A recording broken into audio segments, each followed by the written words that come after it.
Ito yung kadugtong na inayos natin B-brake ano. Kung nakita nyo yung nakaraan, natanggal natin yung yung pinaka V-brake arm. Pero ang nangyayari diyan, naiwan yung pinaka bushing niya.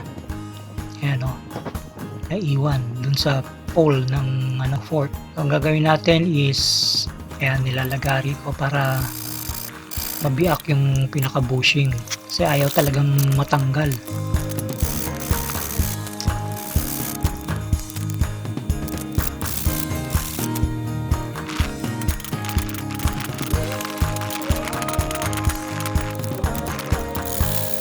So nung medyo lumuwag-luwag na, ayan, natanggal ko na. Ayan yung pinaka bushing oh. Tapos yung nung ipapasok ko na yung bagong brake arm, hindi magkasya. So ang dahilan siguro niyan is masyadong nahigpitan nung nag-install ng V-brake yung tornilyo, kaya nag-mushroom siya. Yung pinaka-dulo medyo kumapal. So kaya ayaw nang pumasok nung V-brake arm.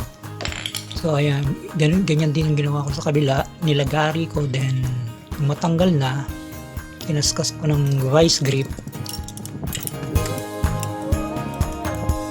Pagkatapos niliha para medyo magandang surface. So ayan, nagkasya na siya. So ito na yung natapos nating gawa. Okay na siya.